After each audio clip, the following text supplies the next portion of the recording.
Bismillahirrahmanirrahim. Ladies and gentlemen, thank you for being here today for this press conference. اس سے پہلے کہ میں pressure کا باقاعدہ آغاز کروں، آج 27 اکتوبر ہے، کشمیر کی مناسبت سے ایک یوم سیاہ منایا جا رہا ہے۔ یہ وہ دن ہے جس دن 1947 میں بھارت نے کشمیر پہ غاصبانہ قبضہ کرنے کے لیے اپنی فوجیں وہاں پہ اتاری تھیں، اور اس دن سے آج تک کشمیر کے غیور اور بہادر عوام ان کا بے جگری سے مقابلہ کر رہے ہیں۔ پاکستانی قوم کل بھی ہمارے کشمیری بہن بھائیوں کے ساتھ کھڑی تھی، آج بھی کھڑی ہے، اور ہمیشہ ان کے ساتھ کھڑے رہیں گے انشاءاللہ۔ اور ہم چاہتے ہیں کہ کشمیر کے مسئلے کا حل یونائٹڈ نیشنز کی ریزولوشنز اور کشمیری عوام کی امنگوں کے مطابق کیا جائے۔ Coming over to the issue of the day, آج کی پریس کانفرنس کا مقصد سینئر اور ممتاز صحافی ارشد شریف صاحب کی کینیا میں وفات اور اس سے جڑے حالات و واقعات کے حوالے سے آپ کو کچھ آگاہی دینا۔ یہ پریس کانفرنس ایسے حالات کے تناظر میں کی جا رہی ہے جہاں حقائق کا صحیح ادراک انتہائی ضروری ہے، تاکہ فیکٹ، فکشن اور اوپینین میں ڈفرینشیٹ کیا جا سکے اور سچ سب کے سامنے لایا جا سکے۔ اس پریس کانفرنس کی اہمیت اور حساسیت کی وجہ سے وزیر اعظم پاکستان کو اس حوالے سے خصوصی طور پر پیش کیا گیا ہے۔ اس کے ساتھ ساتھ ان عوامل کا احاطہ کرنا بہت ضروری ہے جن کے تحت نہ صرف ایک مخصوص بیانیہ بنایا گیا بلکہ اسی جھوٹے بیانیے کے ذریعے لوگوں کو گمراہ کیا گیا۔ اداروں اور ان کی لیڈرشپ، یہاں تک کہ چیف آف آرمی سٹاف پر بھی بے جا الزام تراشی کی گئی، اور اس کی وجہ سے معاشرے میں تقسیم اور غیر معمولی اضطراب کی صورتحال پیدا کرنے کی کوشش کی گئی۔ ارشد شریف صاحب کی وفات ایک انتہائی اندوناک واقعہ ہے، اور ہم سب کو اس کا شدید دکھ۔ اللہ تعالیٰ ارشد شریف صاحب کی مغفرت فرمائے۔ دکھ اور تکلیف کی اس گھڑی میں ہم سب ان کے لواحقین کے ساتھ برابر کے شریک ہیں۔ ارشد شریف صاحب پاکستان کی صحافت کا ایک آئیکن تھے، کیونکہ ایک فوجی کے بیٹے، ایک شہید کے بھائی اور ایک سرونگ آفیسر کے برادر نسبتی تھے۔ اس لیے فوج اور شہیدوں کے حوالے سے ان کے پروگراموں میں وہ درد اور احساس ہمیشہ جھلکتا تھا۔ سیاچن ہو، قبائلی علاقہ جات ہوں، فوجی مشقیں، operation area, line of control, Arshad Sharif صاحب کے پروگرام جرنلزم کی دنیا میں ایک رول ماڈل کے طور پہ یاد رکھے جائیں گے۔ وہ انتہائی محنتی صحافی تھے جنہوں نے اپنے شاندار کام سے صحافت میں مقام بنایا۔ چونکہ ان کی وجہ شہرت تحقیقاتی صحافت تھی، لہٰذا جب سائفر کا معاملہ سامنے لایا گیا تو ارشد شریف صاحب نے اس پر بھی متعدد پروگرامز کیے۔ اس حوالے سے انہوں نے اس وقت کے وزیر اعظم سے کئی ملاقاتیں بھی کی اور ان کے کئی انٹرویوز بھی کیے، جس کے نتیجے میں یہ بات بھی کی گئی کہ شاید انہیں مختلف میٹنگز کے منٹس اور سائفر بھی دکھایا گیا تھا۔ سائفر اور ارشد شریف صاحب کی وفات کے حوالے سے جڑے واقعات کے حقائق تک پہنچنا بہت ضروری ہے، تاکہ اس سلسلے میں کسی قسم کا ابہام اور قیاس آرائی پیدا نہ ہو اور قوم سچ جان سکے۔ جہاں تک سائفر کا معاملہ ہے، آرمی چیف نے 11 مارچ کو کامرا میں سابق وزیر اعظم سے خود اس کا تذکرہ کیا تھا، جس پر انہوں نے فرمایا کہ یہ کوئی بڑی بات نہیں۔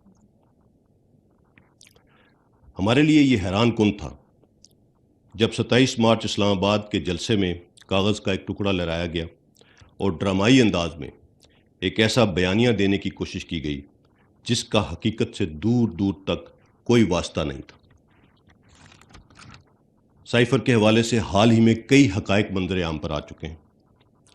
جس نے اس کھوکھلی اور من گھڑت کہانی کو بے نقاب کر دیا ہے کہ کیسے پاکستانی سفیر کی رائے کو اپنے سیاسی مقاصد کے لیے استعمال کیا گیا۔ 31 مارچ کی نیشنل سیکیورٹی کمیٹی کی میٹنگ بھی اس سلسلے کی ایک کڑی تھی۔ ISI نے بڑے واضح اور پروفیشنل انداز میں نیشنل سیکیورٹی کمیٹی کو بتا دیا تھا کہ حکومت کے خلاف کسی بھی قسم کی سازش کے کوئی شواہد نہیں ملے۔ نیشنل سیکیورٹی کمیٹی کو بریف کیا گیا کہ یہ پاکستانی سفیر کی ذاتی اسیسمنٹ ہے، اور پاکستانی سفیر نے جو لائے عمل ریکمینڈ کیا تھا وہی لائے عمل نیشنل سیکیورٹی کمیٹی نے بھی فارن آفس کو ریکمینڈ کیا۔ ISI کی سائفر سے متعلق فائنڈنگز کی کسی قسم کی سازش کو ان کو اس کے شواہد نہیں ملے، اور یہ تمام فائنڈنگز ریکارڈ کا حصہ ہیں۔ ہم ان فائنڈنگز کو قوم کے سامنے رکھنا چاہتے تھے جو ISI کی فائنڈنگز تھیں، تاہم یہ فیصلہ ہم نے اس وقت کی حکومت پر چھوڑ دیا کہ وہ ISI کی فائنڈنگز کو پبلک کرتے، لیکن ایسا نہیں کیا گیا، بلکہ مزید افواہیں اور جھوٹی خبریں پھیلائی گئیں جس کا مقصد سیاسی فائدہ حاصل کرنا اور ایک مخصوص بیانیہ تشکیل دینا تھا کہ حکومت کے خلاف آئینی اور قانونی اور سیاسی معاملے کی بجائے عدم اعتماد کی تحریک رجیم چینج آپریشن کا حصہ تھی۔ پھر اسی حوالے سے امریکہ کے دنیا بھر میں رجیم چینج آپریشنز کے حوالے دیے گئے اور ان کو پاکستان میں حکومت کی تبدیلی سے جوڑ دیا گیا۔ پاکستان کے اداروں بالخصوص فوج کی لیڈرشپ کو نشانہ بنایا گیا اور ہر چیز کو غداری اور رجیم چینج آپریشن سے لنک کر دیا گیا۔ یہی وہ وقت تھا جب ارشد شریف صاحب اور دیگر کئی صحافیوں اور سوشل میڈیا ایکٹیوسٹس کو ایک مخصوص بیانیہ فیڈ کیا گیا جس کی حقیقت بھی بہت حد تک واضح ہو چکی ہے۔ ذہن سازی کے ذریعے قوم اور افواج پاکستان میں سپاہ اور لیڈرشپ میں نفرت پیدا کرنے کی مذموم کوشش کی گئی۔ پاکستان اور پاکستان کے اداروں کو دنیا بھر میں بدنام کرنے کی کوئی کسر باقی نہیں چھوڑی گئی۔ اس میڈیا ٹرائل میں ARY چینل نے بالخصوص پاکستان آرمی اور لیڈرشپ کے حوالے سے ایک جھوٹے اور سازشی بیانیے کو فروغ دینے میں اسپن ڈاکٹر کا کردار ادا کیا اور ایجنڈا سیٹنگ کے ذریعے فوج کے خلاف ایک مخصوص بیانیے کو پروان چڑھایا۔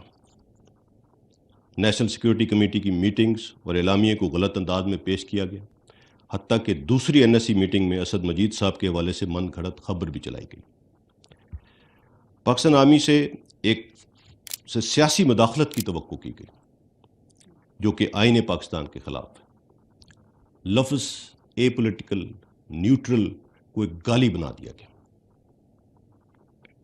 اس تمام جھوٹے بیانیے اور گمراہ کن پروپیگنڈے کے باوجود ادارے نے اور خاص طور پر آرمی چیف نے نہایت ریسٹرینٹ اور تحمل کا مظاہرہ کیا۔ ہم نے ہر ممکن کوشش کی کہ سیاستدان آپس میں بیٹھ کر خود قومی مسائل کو حل کریں، لیکن ایسا ممکن نہ ہو سکا۔ یہاں تک کہا گیا کہ سائفر کو چھپایا گیا۔ تو پھر سوال یہ ہے کہ فارن آفس جو سائفر پروسیس کر رہا تھا، کیا اس نے اسے چھپایا تھا؟ اور جو اس وقت سائفر کو ہینڈل کرنے کے ذمہ دار تھے ان کے خلاف پھر کیا ایکشن لیا گیا؟ اور اگر نہیں لیا گیا کوئی ایکشن ان کے خلاف تو کیوں نہیں لیا گیا؟ اور ان کے نام کیوں نہیں لیے جاتے؟ لفظوں کے ہیر پھیر، گمراہ کن اور جھوٹی خبریں پھیلا کر اداروں اور ان کی لیڈرشپ کو غدار ٹھہرا کر کٹہرے میں کھڑا کر دیا گیا۔ مرحوم ارشد شریف کے علاوہ دیگر صحافیوں اور سوشل میڈیا ایکٹیوسٹ نے بھی سائفر کے حوالے سے بنائے گئے بیانیے پر بات کی اور بہت سخت باتیں بھی کی۔ ارشد شریف صاحب تو نومبر 2021 سے ARY چینل کے پلیٹ فارم سے اداروں پر تنقید کر رہے تھے، جس میں انہوں نے مختلف اداروں کے حوالے سے بہت سخت تنقیدی پروگرامز بھی کیے، لیکن اس کے باوجود ان کے حوالے سے ہمارے دل میں کسی قسم کے منفی جذبات نہ تھے نہ ہیں۔ کئی دیگر صحافی بھی اس پر بات کر رہے تھے، لیکن وہ پاکستان میں ہی رہے۔ آج بھی وہ بہت سخت سوالات اٹھا رہے ہیں جو ان کا آئینی حق ہے۔ تمام سائفر ڈرامے کے دوران جب بھی کسی صحافی یا چینل سے ہم نے بات کی تو ان سے یہی کہا کہ بنا ثبوت اور من گھڑت مفروضات پر غداری اور سازشوں کے الزامات ادارے کی لیڈرشپ پر نہ لگائے جائیں اور فوج کے اے پولیٹیکل سٹانس کو متنازع نہ بنایا جائے۔ آج دیکھنا یہ ہوگا کہ مرحوم ارشد شریف صاحب کے حوالے سے اب تک سامنے آنے والے حقائق کیا ہیں۔ 5 اگست 2022 کو خیبر پختونخوا گورنمنٹ کی جانب سے ARY اینکر ارشد شریف صاحب کے حوالے سے ایک تھریٹ الرٹ جاری کیا گیا۔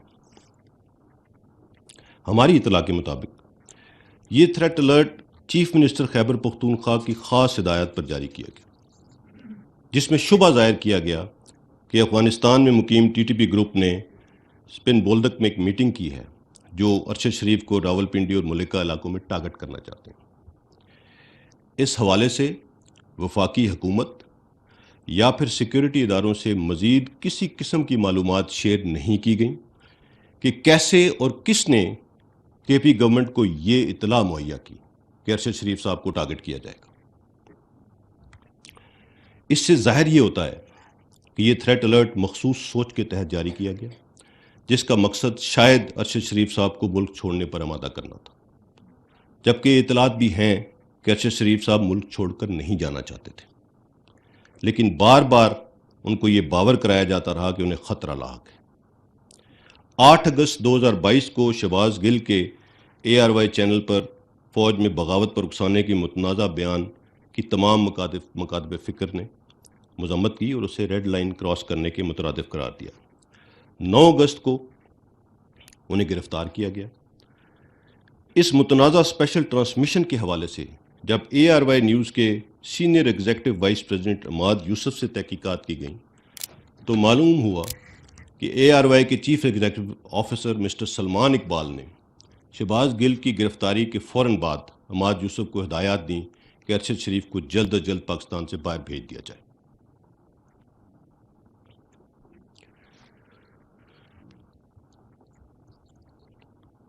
اس کے جواب میں عماد یوسف نے انہیں بتایا کہ ارشد شریف پشاور سے دبئی کے لیے روانہ ہوں گے۔ پھر اس حوالے سے متواتر ایک بیانیہ بنایا جاتا رہا کہ ارشد شریف کو بیرون ملک قتل کر دیا جائے گا۔ 9 اگست 2022 کو 4:40 پر کراچی سے ارشد شریف کی دبئی کے لیے ایئر ٹکٹ بک کی گئی، جو کہ ARY گروپ کے assistant manager planning and administration mister Imran کے کہنے پر فضل ربی نامی ٹریول ایجنٹ نے 5.5 لاکھ روپے وصول کرنے کے بعد بک کی۔ اس ٹریول پلان کے مطابق 9 ستمبر 2022 کو ارشد شریف کو پاکستان واپس آنا تھا۔ 10 اگست کو ارشد شریف باچا خان انٹرنیشنل ایئرپورٹ پشاور سے ایمریٹس انٹرنیشنل کی پرواز EK 637 کے ذریعے صبح 6:10 پر دبئی کے لیے روانہ ہوئے۔ ارشد شریف کو KP گورنمنٹ نے اس دوران مکمل پروٹوکول فراہم کیا۔ انہیں چیف منسٹر سیکریٹریٹ سے کے پروٹوکول آفیسر عمر گل آفریدی نے green number plate double cabin میں ایئرپورٹ پہنچایا۔ Chief minister secretariat Khyber Pakhtunkhwa کے سٹاف نے ہی تمام کاؤنٹرز پر ارشد شریف کی معاونت کی اور انہیں فلائٹ تک پہنچایا۔ اس حوالے سے اداروں کی جانب سے ارشد شریف کو روکنے کی کسی بھی قسم کی کوشش نہیں کی گئی۔ اگر گورنمنٹ روکنا چاہتی تو FIA کے ذریعے یہ کر سکتی تھی۔ ارشد شریف صاحب تب تک UAE میں رہے جب تک ان کے پاس UAE کا ویلڈ ویزا تھا۔ ارشد شریف UAE سے کینیا کی جانب اس وقت روانہ ہوئے جب ان کا دبئی کا ویزا ایکسپائر ہوا۔ ہماری اطلاع کے مطابق کسی نے سرکاری سطح پر ارشد شریف کو دبئی سے نکلنے پر مجبور نہیں کیا، تو وہ کون تھے جنہوں نے انہیں وہاں سے جانے پر مجبور کیا؟ اس سوال کا جواب لینا چاہیے۔ یہاں پر یہ بھی سوال اٹھتا ہے کہ UAE روانگی سے منسلک دستاویزی معاملات کو کس نے سر انجام دیا؟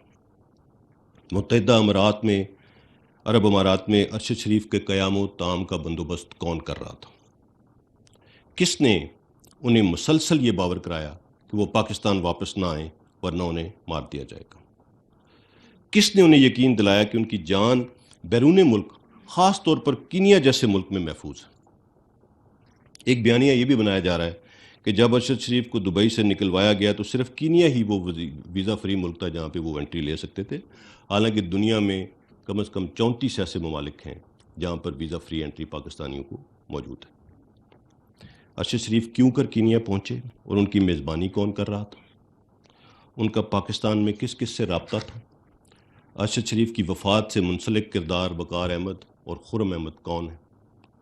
ان کا ارشد سے کیا رشتہ تھا؟ کیا ارشد انہیں پہلے سے جانتے تھے یا کسی نے یہ رابطہ استوار کرایا تھا؟ کچھ لوگوں نے ارشد شریف صاحب کے لندن میں ملاقات کے دعوے بھی کیے۔ وہ دعوے ان سے کس نے کروائے اور کن بنیادوں پر وہ دعوے کیے گئے؟ کیا یہ دعوے بھی فیک نیوز اور ڈس انفارمیشن کیمپین کا حصہ تھے؟ ارشد شریف کی وفات ایک دور افتادہ علاقے میں ہوئی اور کینیا پولیس نے تو انہیں پہچانا ہی نہیں تھا، تو ان کی وفات کی خبر سب سے پہلے کس نے اور کس کو دی؟ کینیا کی پولیس اور حکومت نے اس کیس میں اپنی غلطی کو تسلیم کیا ہے، لیکن دیکھنا یہ ہے کہ کیا یہ واقعی ایک مسٹیکن آئیڈینٹی کا واقعہ تھا یا ٹارگٹ کلنگ۔ بہت سے سوالات جواب طلب ہیں۔ اس افسوسناک واقعے کی صاف، شفاف اور غیر جانبدار تحقیقات بہت ضروری، اور اس کے لیے ہم نے حکومت سے ہائیسٹ لیول انکوائری کمیشن کی استدعا کی ہے۔ اس کمیشن کو اگر بین الاقوامی experts, forensic, I T experts, even under the umbrella of UN نمائندوں کی ماہرین کی ضرورت ہو تو انہیں بھی شامل کرنا چاہیے۔ ان تمام حالات و واقعات میں ARY کے chief executive officer Salman Iqbal صاحب کا ذکر بار بار آتا ہے، لہٰذا انہیں پاکستان واپس لایا جانا چاہیے اور شامل تفتیش کرنا چاہیے۔ ارشد شریف کی ناگہانی موت کے فوراً بعد سوشل میڈیا پر مخصوص لوگوں نے فوراً الزامات کا رخ فوج کی طرف موڑنا شروع کر دیا۔ اس صفات موت سے کون فائدہ اٹھا رہا ہے، یہ دیکھنا بہت ضروری ہے۔ ارشد شریف کی وفات ایک ایسا افسوسناک واقعہ ہے جس نے پوری قوم کو رنج و غم میں مبتلا کر دیا ہے۔ میں نے اب تک حاصل ہونے والی تفصیلات اور حقائق آپ کے سامنے رکھ دی ہیں۔ اب آپ پہ فرض ہے کہ آپ ان تفصیلات کی تہہ تک پہنچیں اور تمام کرداروں کو سامنے لائیں اور حقائق قوم کے سامنے رکھیں۔ ہم سب کو انکوائری کمیشن کی رپورٹ کا انتظار کرنا چاہیے۔ جب تک کوئی حتمی رپورٹ سامنے نہیں آ جاتی، کسی پر الزام تراشی کسی صورت مناسب نہ ہوگی۔ ہم ایک خوددار اور آزاد قوم ہیں اور ہم میں سے ہر ایک نے پاکستان کی ترقی اور امن کے لیے کردار ادا کرنا ہے۔ میری آپ سے ریکویسٹ ہوگی کہ اپنے اداروں پر اعتماد رکھیں۔ اگر ہم سے ماضی میں کوئی غلطیاں ہوئی ہیں تو پچھلے 20 سالوں سے ہم اپنے خون سے ان کو دھو رہے ہیں۔ یہ آپ کی فوج ہے۔ یہ وردی پہنے ہوئے 35 40 سال نوکری کے بعد کوئی غداری کا توق لٹکا کے گھر نہیں جانا چاہتا۔ ہم کمزور ہو سکتے ہیں، ہم سے غلطیاں ہو سکتی ہیں، مگر ہم غدار اور سازشی ہرگز نہیں ہو سکتے۔ اس چیز کا ادراک سب کو کرنا ہوگا، کیونکہ فوج عوام کے بغیر کچھ نہیں ہے۔ ایک بہت مشہور اسکالر نے کچھ عرصہ پہلے کہا تھا کہ اگر پاکستان کو توڑنا ہے تو پہلے اس کی فوج کو کمزور کرنا ہوگا۔ اور آج ہائیبریڈ وارفیئر کی اپلیکیشن، 5th جنریشن وارفیئر کی اپلیکیشن، ان سب کے مترادف ایگزیکٹلی ایک کاپی بک اپلیکیشن پاکستان میں ہو رہی ہے اس وقت۔ سو ہم سب کو اس چیز سے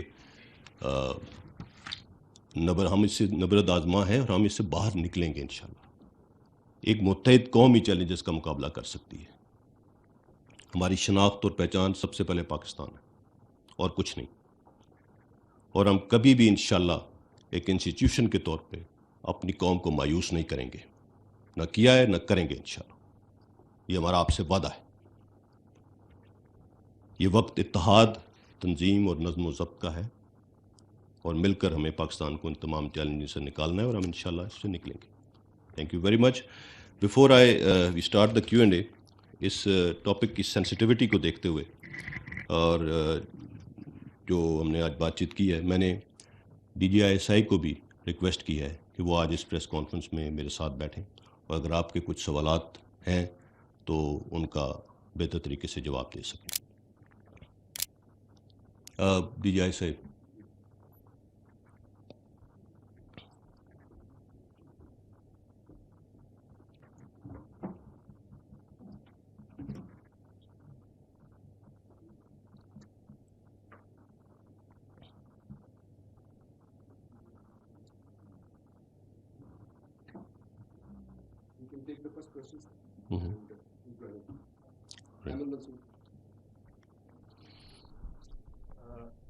احمد منصور، اسپیشل کورسپونڈنٹ 24 نیوز۔ جنرل صاحب، آپ نے اپنی جو ابتدائیہ ہے اس میں بھی بات کی نیوٹرل کی، وہ ساری جو تحریک انصاف کے چیئرمین ہیں عمران خان صاحب، وہ پہلے تو اشاروں کنایوں میں یہ بات کرتے رہے کہ جو نیوٹرل ہے وہ کسی کو حق نہیں ہے نیوٹرل ہونا، پھر وہ اس سے آگے بڑھے اور انہوں نے نام لے لے کر میر جعفر، میر صادق بھی کہنا شروع کیا اور حوالہ دے کے فوج اور فوج کی قیادت، ایون جنرل باجوہ کو سمجھیں وہ ٹارگٹ کرتے رہے۔ تو اس ساری جو سینیریو ہے،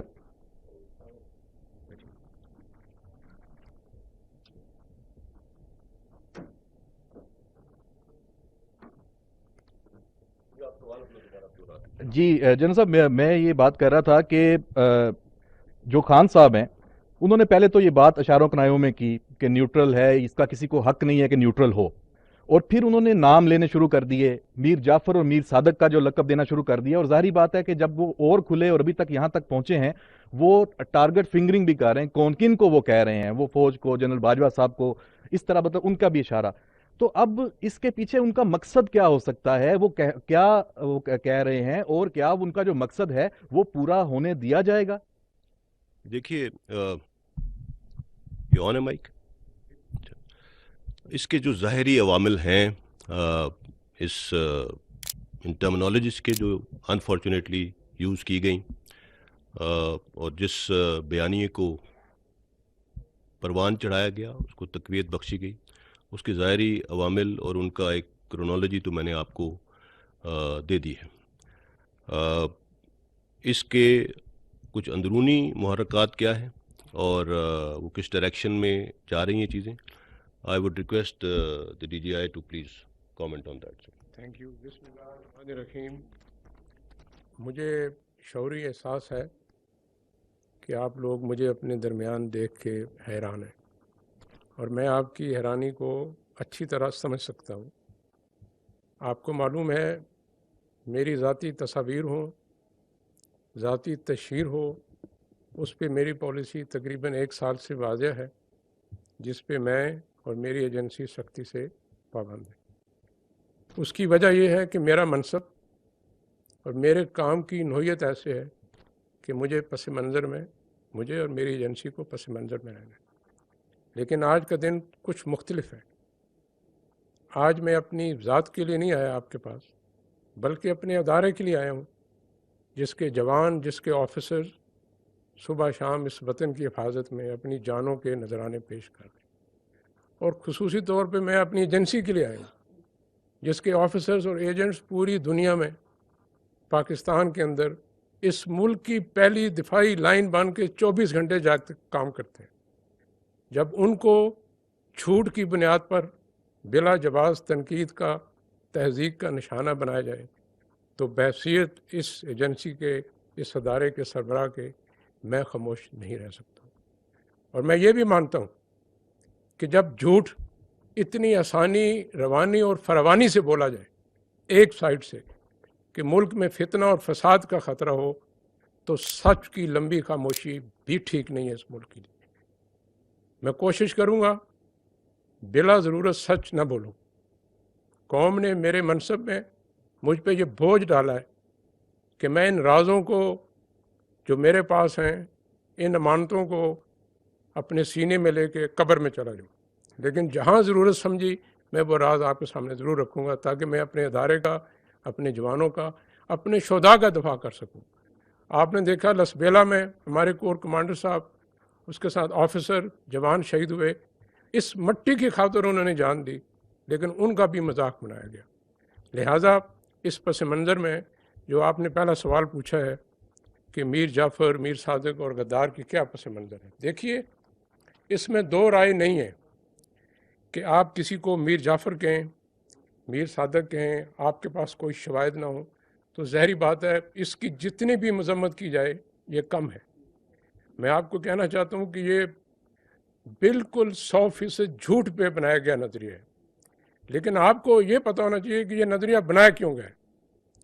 یہ میر جعفر کہنا، میر صادق کہنا، غدار کہنا، نیوٹرل کہنا، جانور کہنا اس لیے نہیں ہے کہ میرے ادارے نے، میری ایجنسی نے آرمی چیف نے غداری کی ہے، یہ اس لیے بھی نہیں ہے کہ انہوں نے کوئی غیر آئینی غیر قانونی کام کیا ہے، یہ اس لیے ہے کہ انہوں نے ان کے ادارے نے غیر آئینی غیر قانونی کام کرنے سے انکار کر دیا۔ آپ کو معلوم ہے پچھلے سال اسٹیبلشمنٹ نے یہ فیصلہ کیا کہ ہم نے اپنے آپ کو اپنے آئینی کردار پہ محدود رکھنا ہے۔ یہ فرد واحد کا فیصلہ نہیں تھا، صرف آرمی چیف کا فیصلہ نہیں تھا، اس پہ ادارے کے اندر اس کی قیادت میں بہت بحث ہوئی اور ہم اس نتیجے پہ پہنچے کہ ملک کا مفاد اسی میں ہے، ادارے کا مفاد اسی میں ہے کہ ہم اپنے آپ کو آئینی کردار پہ محدود کر لیں، سیاست سے باہر نکل جائیں۔ اور میرا یہ ایمان ہے، میری ایجنسی ہو، میرا ادارہ ہو، پاکستان کے ہر فرد کا اس کی کوئی بھی سیاسی سوچ ہو، افکار ہو، اس کا برابر مساوی حق ہونا چاہیے، اس کو کسی ایک گروہ کسی ایک نام کے ساتھ منسلک نہیں ہونا چاہیے۔ یہی اس ادارے کی شان ہے، یہی اس ادارے کی آن ہے۔ ان تمام امور کو ذہن میں رکھ کے یہ ہم نے فیصلہ کیا۔ آپ کو معلوم ہے پچھلے سال سے اور بالخصوص اس سال مارچ میں ہم پہ بہت پریشر آیا اور مختلف طریقے سے پریشر ڈالا گیا، لیکن ادارے نے اور آرمی چیف نے یہ فیصلہ کیا کہ ہم نے جو بنیادی فیصلہ کیا ہوا ہے کہ اپنے آپ کو آئینی کردار پہ محدود رکھنا ہے، ہم اس سے نہیں ہٹیں گے۔ میں یہ بھی آپ کو بتا دوں، جنرل باجوہ صاحب چاہتے تو اپنے آخری 6-7 مہینے بہت سہولت سے گزار سکتے تھے، وہ یہ فیصلہ نہ کرتے، اپنی ذات کو مقدم رکھتے، آرام سے نومبر میں اگلے مہینے ریٹائر ہو کے چلے جاتے، نہ کسی نے تنقید کرنی تھی، نہ اتنی غلاظت بولنی تھی۔ لیکن انہوں نے فیصلہ ملک کے حق میں کیا، وہ فیصلہ کیا جو ادارے کے حق میں ہے۔ انہوں نے اس کے لیے اپنی ذات بھی قربان کی۔ آپ کو معلوم ہے ان پہ، ان کے بچوں پہ کتنی غلیظ تنقید بھی کی جاتی رہی، لیکن میں انہیں جانتا ہوں، جو میں سمجھا ہوں، انہوں نے یہ فیصلہ اس لیے کیا، وہ چاہتے تھے کہ جب وہ چلے جائیں تو ان کی لیجیسی میں ایک ایسا ادارہ ہو جس کا کنسٹیٹیوشنل رول ہو، اس کا ایسا رول نہ ہو جس کو متنازع بنایا جا سکے۔ لہذا اس چیز کی خاطر انہوں نے یہ فیصلہ کیا۔ میں یہ بھی آپ کو بتا دوں، مارچ کے مہینے میں آرمی چیف کو ان کی مدت ملازمت میں غیر معینہ مدت کی توسیع کی پیشکش بھی کی گئی، میرے سامنے کی گئی۔ یہ بہت پرکشش پیشکش تھی، لیکن انہوں نے اس کو بھی ٹھکرا دیا، اس لیے کہ انہوں نے جو بنیادی فیصلہ کیا تھا کہ ادارے کو متنازع رول سے ہٹا کے آئینی رول پہ لانا ہے۔ اور میں یہ ضرور پوچھنا چاہتا ہوں، آپ کو حق ہے اپنی رائے دینے کا، I respect that right. As a soldier I am ready to protect that right to the extent possible. But میں یہ ضرور پوچھنا چاہتا ہوں کہ اگر آپ کا دل مطمئن ہے کہ آپ کا سپہ سالار غدار ہے، میر جعفر ہے، تو ماضی قریب میں اتنی تعریفوں کے پل کیوں باندھتے تھے آپ؟ اگر آپ سمجھتے ہیں کہ آپ کا سپہ سالار غدار ہے، میر جعفر ہے، تو اس کی مدت ملازمت میں اتنی توسیع کیوں دے رہے ہیں؟ عجیب بات ہے، آپ سمجھتے ہیں سپہ سالار غدار ہے، لیکن آپ انہیں کہہ رہے ہیں کہ پوری زندگی کے لیے اگر آپ نے اس ملازمت میں رہنا ہے تو رہیں۔ اور اگر وہ واقعی آپ کی نظر میں غدار ہے، آپ کی سوچ میں غدار ہے، تو پھر آج بھی ان سے پس پردہ کیوں ملتے ہیں؟ مجھے آپ کے ملنے پہ اعتراض نہیں ہے، آپ ملیے، یہ ہمارا فرض ہے اس ملک کے ہر شہری کی آواز پہ لبیک کہنا، لیکن یہ نہ کریں کہ آپ رات کی خاموشی میں بند دروازوں کے پیچھے ہمیں ملیں، اپنی آئینی غیر آئینی خواہشات کا اظہار کریں، وہ بھی آپ کا حق ہے، لیکن یہ نہیں ہو سکتا کہ دن کی روشنی میں اسی بندے کو آپ غدار کہیں۔ آپ کی قول و فعل میں، فکر و تدبر میں اتنا کھلا، اتنا بڑا تضاد ٹھیک نہیں۔ Thank you. جی رحیم صاحب، بڑا اچھا لگا آپ کی گفتگو سن کے، پہلی دفعہ آپ آئے۔ پاکستان میں جو لاء ہے، یہ پہلے تو جذبات کا اظہار کر دوں پھر سوال بھی، وہ ڈبل اس کا پیمانہ ہے۔ مجھ جیسا آدمی، عام صحافی، فوج کے اوپر کوئی بات کرے تو مقدمے ہو جاتے ہیں۔ یہاں عمران خان صاحب جو ہیں وہ سرعام انہوں نے فوج کی دھجیاں اڑا دیں، ان کے اوپر کوئی ہاتھ نہیں ڈال سکتا۔ مطلب یہ کیا رول آف لاء ہے اس ملک کے اندر، اور یہ کیا لیگیسی ہے جو ہم دیکھ رہے ہیں یا آپ دیکھ رہے ہیں؟ ایک تو مجھے اس کا بھی ضرور بتائیے گا کہ اس ملک کو کس طرح آگے لے کے جانا ہے۔ دوسرا سر، یہ جو کل واڈا صاحب نے کہا اور اس سے پہلے عمران خان صاحب نے کہا عمران خان صاحب بھی کہہ رہے ہیں ان کے پاس انفارمیشن ہے کہ ان کو مارا جا رہا تھا، ہمارے جو صحافی بھائی تھے ارشد شریف صاحب، اور اس انفارمیشن کی بیس پہ انہوں نے ان کو باہر نکلنے مجبور کیا. تو یہ انفارمیشن کیا ہمارے عسکری اداروں کی طرف سے ان کے پاس آئی تھی؟ کیونکہ ذاتی انفارمیشن تو اتنی وثوق سے نہیں ہو سکتی کہ وہ اتنے کریڈیبل ہو کے وہ بتا رہے ہیں کہ جی یہ انفارمیشن تھی اور انہوں نے اس کی بنیاد پہ وہ کہا. تو اگر عسکری ذرائع سے آئی تھی تو وہ کون سے عسکری ذرائع تھے؟ وہ آپ کے نوٹس میں ہیں سر، بینگ اے DGISI.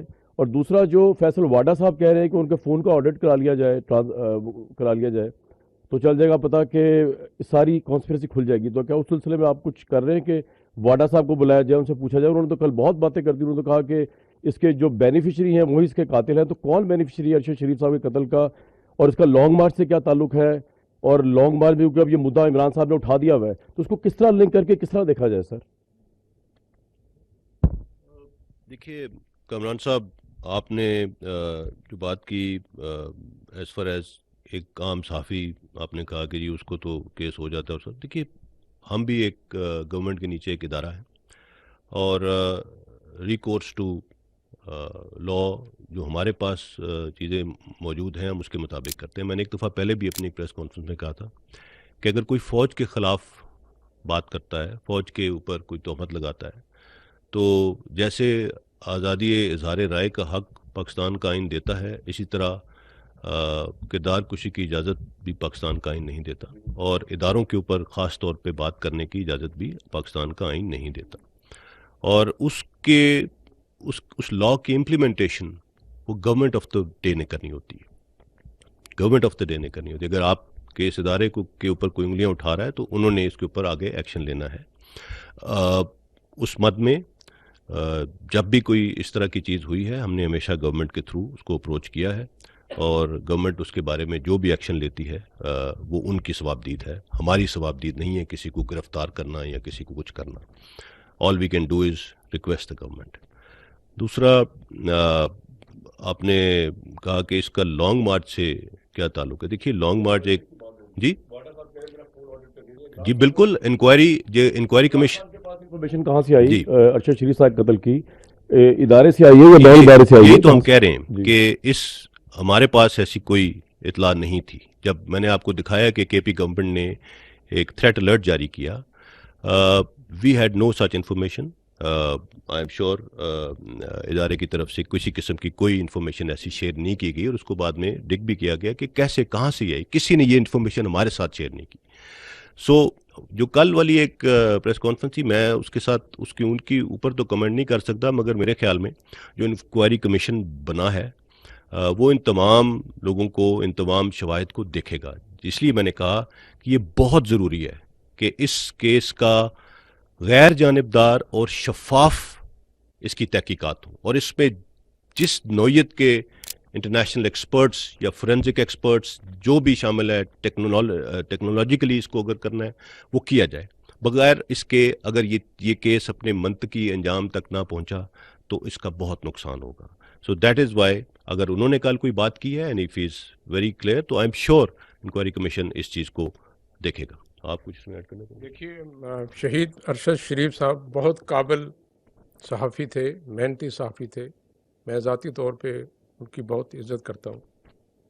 ان کی سیاسی آرا سے کچھ احباب کو اختلاف کی گنجائش غالباً ہے، لیکن ان کا ایک نام ہے، ایک مقام ہے، ایک ان کی لگن ہے اپنے کام کے ساتھ، اس سے انکار نہیں ہے. لیکن جو میرے پاس معلومات ہیں اور تحقیق ہے، اس کی بنیاد پہ میں آپ کو بتا سکتا ہوں کہ شہید ارشد شریف کی زندگی کو پاکستان میں کوئی خطرہ نہیں تھا. دوسرا، دیکھیے وہ ہمیشہ سے ان کے خاندان میں غازی بھی ہیں، شہید بھی ہیں. سو ان کا جب وہ یہاں پر بھی تھے اسٹیبلشمنٹ سے، میرے اپنے ادارے کے لوگوں سے رابطہ تھا. جب وہ باہر گئے وہاں سے بھی ان کا رابطہ تھا. بلکہ اس مہینے میں انہوں نے BGC جو میرے ساتھ ہیں، جنرل صاحب کام کرتے ہیں، ان کے ساتھ رابطہ رکھا، اور وہ واپسی کا بھی اپنی آنے کا خواہش کا اظہار کر رہے تھے. آپ کو معلوم ہے کینیا میں اس کی انکوائری ہو رہی ہے. میں اپنے کینین ہم منصب سے رابطے میں ہوں، ان سے رابطہ کیا ہے. ان کی جو ابتدائی تحقیقات ہیں اس کے مطابق یہ شناخت کی غلطی کے باعث حادثہ پیش آیا. اس پہ حکومت پاکستان اور ہم مکمل شاید مطمئن نہیں ہیں. اسی لیے حکومت نے ایک ٹیم بنائی ہے